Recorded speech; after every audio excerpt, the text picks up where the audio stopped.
Olá, meus queridos irmãos. O tema do nosso estudo hoje é Deus está na direção. E para isso nós vamos ler Romanos 8, 28, que diz assim: E sabemos que todas as coisas trabalham juntamente para o bem daqueles que amam a Deus, daqueles que são chamados de acordo com o seu propósito. Então, esse versículo ele faz parte da carta de Paulo aos Romanos, né? E é um versículo muito usado para consolar aquelas pessoas que estão passando por tribulações, por dificuldades, né? Então, aqui a primeira palavrinha do versículo, e sabemos. Esse sabemos aqui expressa certeza, é uma convicção que se baseia na fé e na experiência com Deus. Então, ele se baseia na nossa fé e na nossa experiência com Deus, né? Porque é uma afirmação, ó, sabemos que todas as coisas cooperam, né? O trabalho para o bem, inclui tudo, ou seja, inclui o bom, o ruim, inclui o sofrimento, inclui as vitórias, as perdas, inclui as alegrias, etc. Nada foge do controle de Deus, amém? Deus, ele harmoniza todas as questões e todas as situações da nossa vida para produzir algo que vai nos ajudar no nosso crescimento espiritual. Nosso crescimento espiritual. Então aqui nós vemos que isso aqui é uma promessa exclusiva dos filhos, porque diz para aqueles que amam e que foram chamados por ele com um propósito eterno, tá? Então, todos foram chamados por Deus com um propósito eterno. Ele morreu por todos, mas nem todos que ele chama aceita esse chamado. Então, essa promessa é para todos aqueles que aceitaram o chamado de Deus, para esse propósito eterno que é a salvação. Amém? Talvez hoje você esteja passando por algo ou por uma situação difícil, né? E está até querendo desistir, ou está cansado de lutar, né? Mas quem já não passou por isso? Todos nós passamos por isso. Sendo filhos ou não de Deus, todos passam por isso, né? Parece que tudo está dando errado na vida da gente, né? Mas eu quero te falar algo. Não precisa entrar em pânico, em desespero. Deus escreve o final da sua história e pode ter certeza que é um final feliz e para glorificar o nome dele. Amém? Aleluias por isso. Se nós percorrermos o livro de Gênesis, ali a gente vai encontrar diversos homens que passaram por muitas tribulações, né? Mas pela fé eles alcançaram tudo aquilo que eles sonharam, desejaram, né? Mas aqui eu vou falar sobre uma história muito famosa, que é a de José do Egito. De José do Egito, né? Ali a gente pode ver, se a gente ler a história dele, a gente vai ver que ele foi traído, que ele foi vendido pelos irmãos, que ele foi esquecido lá na prisão. Mas Deus usou todos esses transtornos para torná-lo um governador no Egito. E isso salvou o seu povo da fome, né? Então esse era o propósito maior de Deus na vida de José. Lógico que Deus trabalhou na vida dele em particular também, com todos esses sofrimentos que ele passou. Mas o propósito maior era esse, né? De salvar o povo da fome. Em 2 Coríntios 5:7 diz que vivemos por fé e não pelo que vemos. Então todo filho de Deus, ele tem que viver pela fé e não pelas circunstâncias. Porque muitas vezes Deus, ele nos faz esperar, muitas vezes ele fica em silêncio para nos ensinar a confiar nele, né? No entanto, ele está sempre cuidando de nós nos mínimos detalhes. Então, quando nós não recebemos uma resposta rápida, né, às vezes nós perdemos a fé, né? Mas nós não podemos fazer isso. Nós temos que esperar nele, confiar nele e sempre estar atento que ele está do nosso lado, né? Sempre ter esse discernimento espiritual da palavra de Deus, confiar nessa palavra, que ele sempre está te cuidando, nos cuidando, né? Nos mínimos detalhes da nossa vida. Amém? Nunca nós devemos parar no meio do processo. Nós devemos continuar firmes, orando, buscando, perseverando, que o nosso milagre está a caminho, né? Sempre a vitória chega, o milagre chega. No capítulo de Jó 42:10, diz que o Senhor deu a Jó o dobro do que ele tinha antes de perder tudo. Quem não conhece o livro de Jó, né? Quem não conhece o sofrimento que ele teve, né? Perdeu 7 filhos, perdeu tudo que tinha, ficou enfermo, né? Então, mas o maior sofrimento dele foi a perda dos seus filhos, né? Porque perder filho deve ser uma dor terrível, né?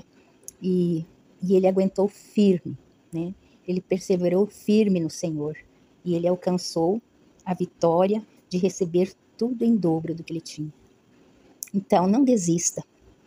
O dono da sua história está no controle de tudo. Não desista. Tem muitas pessoas hoje que se suicidam por qualquer motivo, né? Por um amor não correspondido, né? Por qualquer motivo. E a vida, é Deus que pode tirar a nossa vida somente, né? Então, se você está com depressão, se você está numa situação difícil nesse momento, não desista. Deus está no controle da tua situação. Ele não vai deixar você ficar afogado no meio desse mar de angústia, né? Amém? Receba isso na sua vida agora. Quando estamos confiantes no Senhor, sabendo que Ele é o Senhor soberano sobre todas as coisas, nós não entramos em pânico com nada, porque nós não somos deste mundo, nós somos do céu, e lá não existe pânico, e sim a paz e a alegria. Então, quando você estiver em pânico, olhe para o alto, olhe para Deus, e teu pânico todo vai embora, amém? Porque Ele é o teu socorro bem presente no meio da tribulação. Aleluias. Eu vou contar um testemunho. Anos atrás eu tive uma enfermidade maligna, né? Chamada leucemia.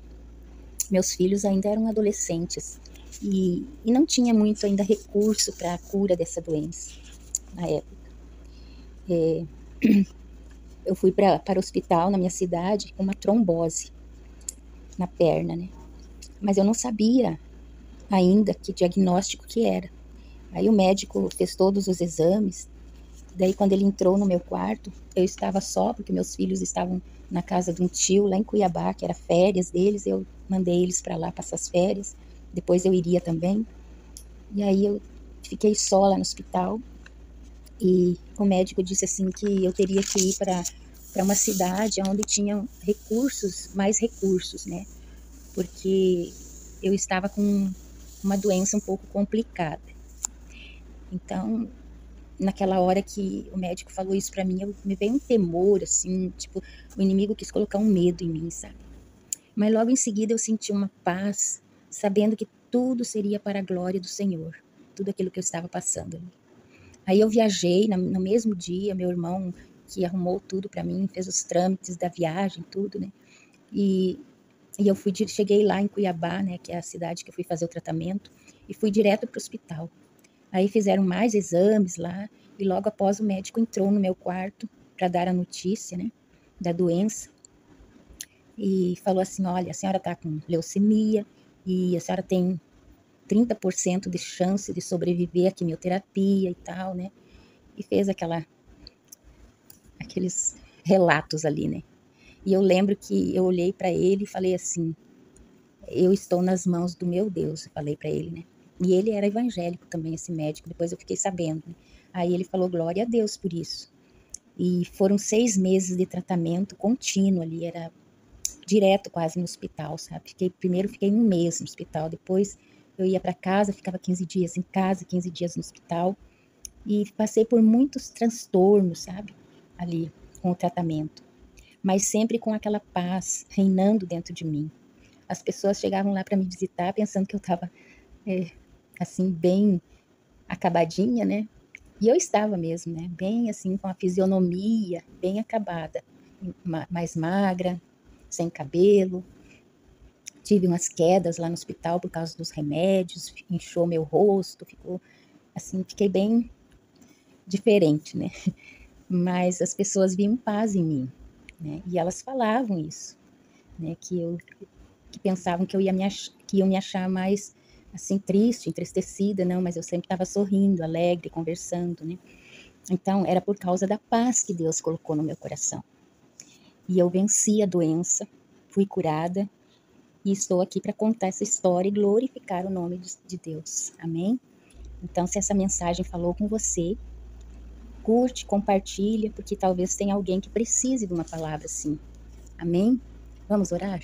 Senhor, nós te louvamos, te engrandecemos, Pai, porque sabemos que Tu és, Senhor, é aquele Deus, Senhor, que trabalha para os Teus filhos, Pai, e que todo o Teu trabalho, Senhor, coopera, ó Deus, para que nós possamos ter a vitória, para que nós possamos crescer cada dia mais na fé, na perseverança. Ó Deus, muito obrigado, Senhor, por todos os percalços, por todas as tribulações, por todas as provações, Pai. Obrigado, nós te agradecemos, Senhor, porque se não fosse isso, Pai, ó Deus, nós não seríamos, Senhor, filhos que te amam verdadeiramente, Pai. Oh, aleluia, santo, santo, santo é o teu nome, Senhor. Tu és o Deus de Israel, tu és o único digno de ser adorado, de ser engrandecido, Pai, de ser exaltado, Pai. Oh, Jesus, coloca, Senhor, esta vida agora, Pai, que está passando por alguma tribulação, Senhor. Oh, Jesus, que a fé, Senhor, seja aumentada, Senhor, na vida dela, Pai. Porque é a fé que move os montes, Senhor. Oh, Espírito Santo de Deus, vem, Senhor, sobre esta pessoa que está enferma. Vem sobre esta pessoa que está passando por dificuldades financeiras. Vem sobre esta pessoa que está, Senhor, passando por tribulações conjugais, Pai, com os filhos, Senhor. Em nome de Jesus, eu repreendo, Senhor, agora toda ação do inimigo, Senhor, contra essas vidas, em nome de Jesus, Senhor. Eu paraliso agora toda a obra do inimigo, Senhor, e que a paz do Senhor venha sobre estas pessoas, Pai, e que a tua glória se manifeste na vida delas com a vitória, Senhor, em nome de Jesus. Aleluias. Amém.